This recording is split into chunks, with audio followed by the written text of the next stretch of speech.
Wenn Amin im Schlaf mal wieder einen ganzen Wald absägt, kriegt Freundin Katharina kein Auge zu. Eine belastende Situation, nicht nur für die 36-Jährige.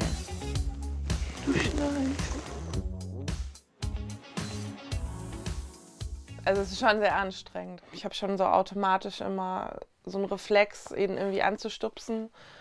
Und es ist irgendwie nicht so ein entspanntes Gefühl, schlafen zu gehen. Ich leide darunter, meine Partnerin leidet darunter. Ich denke, meine Nachbarn leiden auch darunter, denn meine Nachbarn haben mich auch schon darauf hingewiesen, dass man mich schnarchen hört. Deshalb testen die beiden für uns 3 verschiedene Anti-Schnarch-Gadgets aus dem Onlinehandel. Bevor es losgeht, schicken wir Amin erstmal zum Gesundheitscheck bei Hals-Nasen-Ohrenarzt Rainer Frehrich. Denn Schnarchen kann gefährlich sein.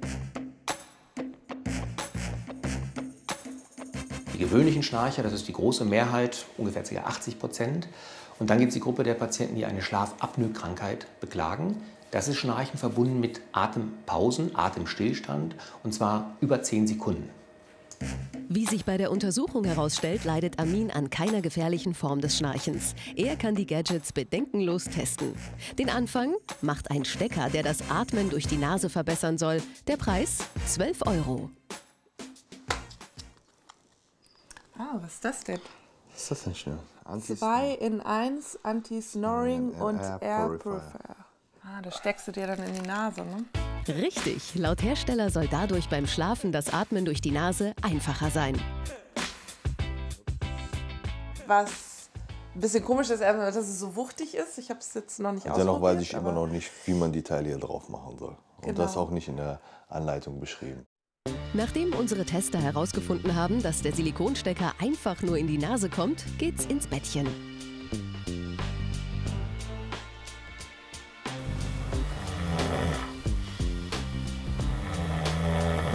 Trotzdem schnarcht Amin wieder. Und unruhig hat der 36-Jährige auch noch geschlafen. Meine Nacht war jetzt irgendwie nicht so erholsam.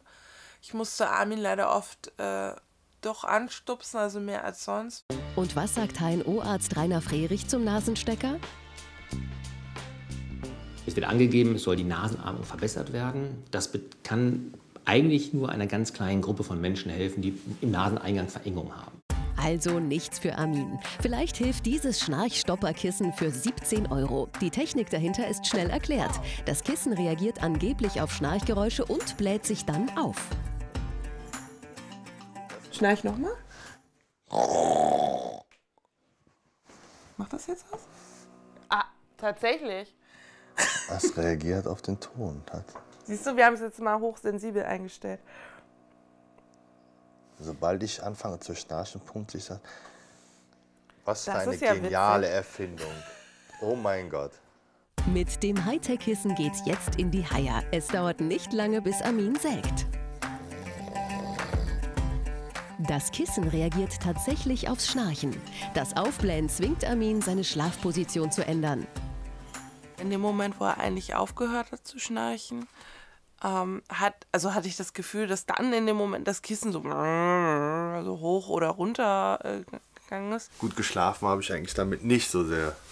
Weil ich brauche eigentlich immer mein komisches, weiches, anderes Kissen. So. In Rückenlage schnarcht man häufiger. Durch das Verändern der Schlafposition kann das verhindert werden, aber Das mag leichtgewichtigen Patienten eine Hilfe sein, die auch nur gering schnarchen. Ich bin allerdings nicht überzeugt, dass wenn etwas schwergewichtige, übergewichtige Patienten hier drauf liegen, dass sie durch diese Mechanik motiviert werden, sich dann auf die Seite zu rollen. auch dieser Ohrstecker für 120 € reagiert auf Schnarchgeräusche. Mit einer zugehörigen App wird der Stecker fit für die Nacht gemacht. Piep hat's gemacht. Ich glaube, mit dieser App kriegst du ja so Ton- und Vibrationsimpulse. Impulse, genau. gegen Aber auch den- so ein Piepen, ne? Sobald Amin anfängt zu schnarchen, soll der Ohrstecker einen Signalton abgeben und vibrieren. Wir sind gespannt.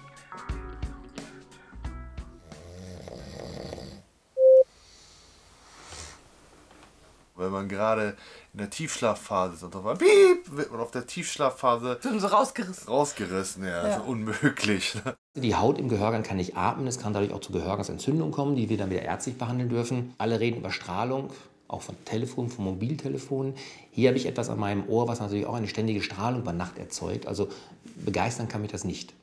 3 Anti-Schnarch-Gadgets haben Amin und Katharina getestet. Welches Produkt hat aber am besten abgeschnitten und warum? Unser beider Favorit ist, denke ich mal, das wundervolle Kissen hier. Je nach Position und Lage hat es ein bisschen was vielleicht gebracht, aber komplett weg war es nicht. Okay, du kannst am besten beurteilen. Du hörst ja mein Schnarchen, Ja, ich deswegen. selbst nicht. Von daher... Das Schnarchen komplett gestoppt hat keines der Gadgets. Dem Kissen geben Amin und Katharina aber noch eine zweite Chance. Was ist aber eigentlich der Grund für Schnarchen und was sollte man tun? Also der Hauptgrund für Schnarchen ist tatsächlich das Übergewicht. Vielen Menschen ist nicht klar, dass wenn sie abends zu viel essen oder auch zu viel Alkohol trinken, dass das Schnarchverhalten dadurch sich natürlich massiv verändert. Wenn das Schnarchproblem aber länger als, ich sage jetzt mal, 3 bis 6 Monate währt, dann macht es Sinn, schon den Arzt aufzusuchen. Vor allem, wer beim Schnarchen Atemaussetzer hat, sollte schleunigst zum Arzt gehen, denn das kann lebensbedrohlich sein.